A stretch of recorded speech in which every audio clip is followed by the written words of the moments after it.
ерекше сабақ, себебі ол ашық сабақ және менің сіздерге өтетін қазақ тілі пәні бойынша соңғы дәрісім екен.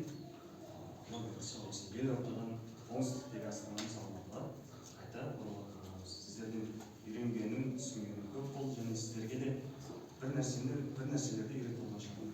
Ендеше бүгінгі ерекше сабағымызға белсенді қатысуларыңызды сұраймыз.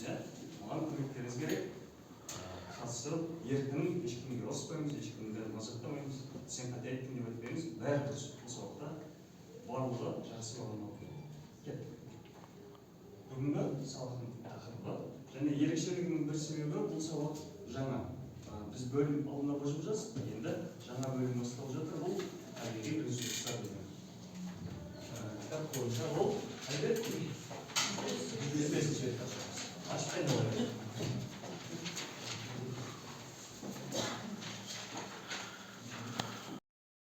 Бүгінгі тілдік мақсат бойынша мәтіндермен жұмыс жасаймыз және ол мәтінді көркемдік ерекшелігін және аудиторияға, мақсатты аудиторияға бағытталуын білетін болды. Және екінші, құрмалас сөйлемнің тыныс белгілерін даралаушы, ерекшелеуші, ойдың ара-жігін ажыратушы деген секілді пунктуация ғылымы бойынша осы дүниелерді білеміз және лексикалық мақсатта ол әлбетте осы сарқылатын, сарқылмайтын ресурстар жайлы білім алатын боламыз.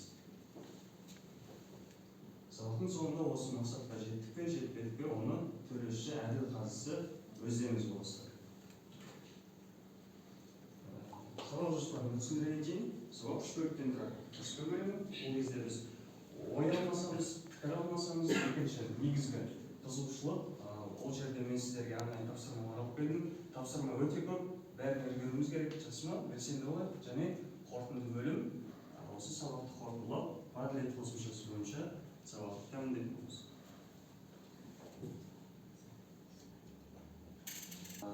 Кеңес одағының кезінде Қазақтың ғылым академиясын 41-ші жылы ашқан Қазақтың бас геологы кім? Биыл 25 жылда болып жатыр.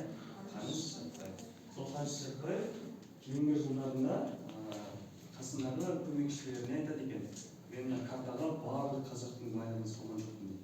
Себебі бізден кейіндегі ұрпаққа бір нәрсе керек шығар деп қандай ұлтшылдық. Және де бір ерекшелікті айта кетейін бүгінгі. Сіздер кім сабаққа белсенді қатысатын болады? Біз соған Қаныш Сәтбаевтың 125 жылдығына арналған маркерлерді тарататын боламыз. Ол және менен естек құрықтар.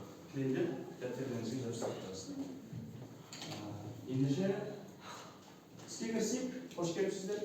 Мына сабақ енді басталды. Қызық енді басталды. Дәптерді ашамыз. Өңірінде жазамыз.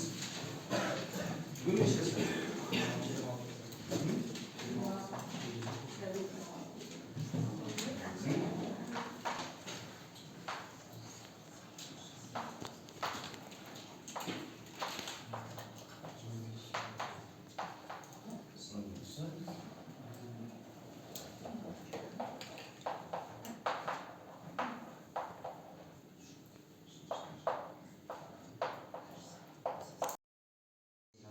Күн радиациясы, мрамор, жел энергиясы, құм, гранит толқындары, металлдар,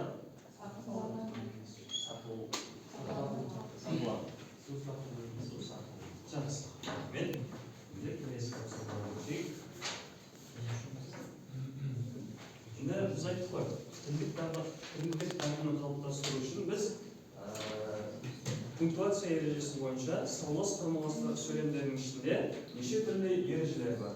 Бірінші пунктуация деген не екенін білу үшін біз сіздермен кішігірім ойын.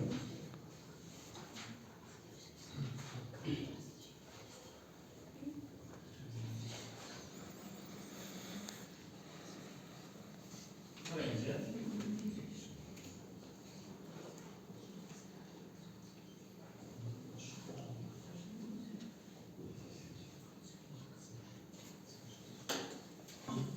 Бастауыш сыныптан білетін ережелер. Сөйлем соңына қойылатын тыныс белгілері. Сен өзің тіпті қатты сөйлейді екенсің, ә? Бет па? Жоқ. Ойлаңыздар. Сұрақ па? Білмеймін. Қайсысы? Сұрақ. Ал сұрақ. Келесі. Қайсында дейміз? Бесті көрейік. Тынысбегілер не үшін қолданылады?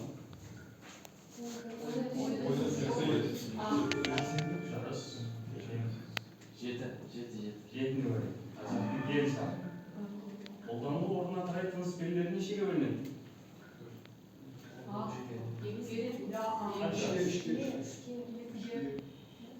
Қайсы?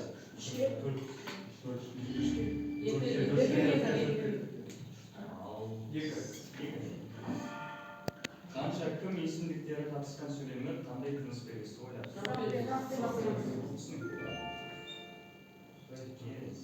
Төртке бөлейік. Әстерін ұтпайтын сан. Сөйлемнің соңына қоятын тынысбегілер. Сөйлемнің соңына, ішіне емес, ортасына емес. Сөйлем соңына қоятын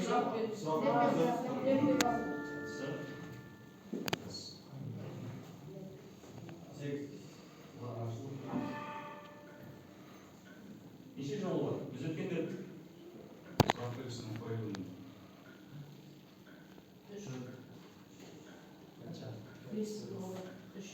Бірін таңдаңыз.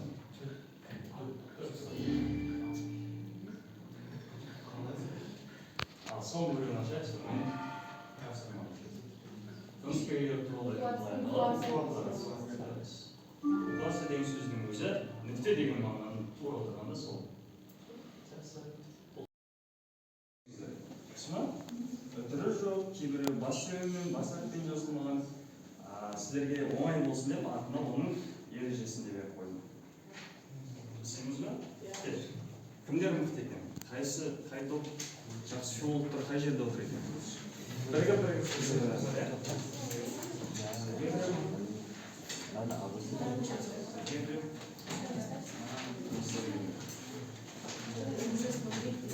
бұлан 5 минут уақыт керек.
Көркемдік ерекшелікті, яғни әсерлеуіш сөздерді білуіміз керек болатын. Ол сәл әдебиет жолымен байланысты, ендеше бұны тез анықтап орнына қойып жіберейік. Аққан жасы сел болған, етегі толып көл болған. Не істеп жатыр бұл жерде? Аққан жасы сел секілді болып кете ма? Не істеп жатыр? Әсерлеп жүрді. Заманның беті жаман болып барады. Заманның беті бола ма? Не болады сонда? Метафора ма, метонимия ма? Артынан тағына қазан қайнады. Бір жоңай атары сонда. Маңайдағылар енді әкеме басу айтып жатыр.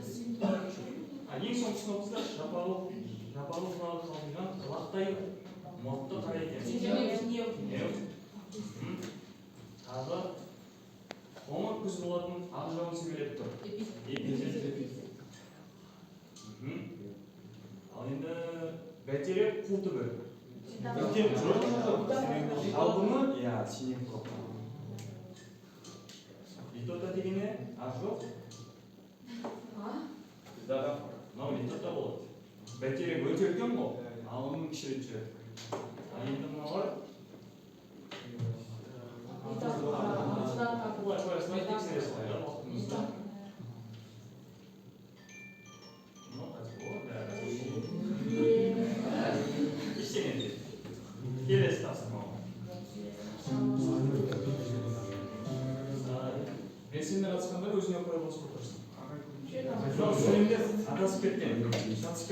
осындай ретте. Терезені аштым, пәнжерені қақаттым. Бұл қандай сөйлем? Қандай сөйлем? Я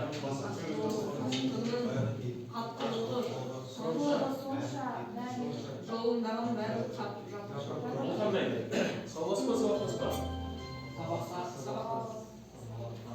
Қайсысы? Кетті де Бұл қандай сөйлем? Салмастың? Сауатпас па, сауатпас па? Салауас, ыңғайлас. Мынау?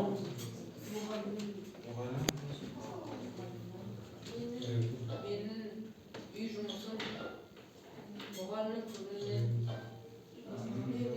Менің орындаған үй жұмысы мұғалімнің көңілінен шықты. Бұл қандай сөйлем? Мұғалімнің көңілінен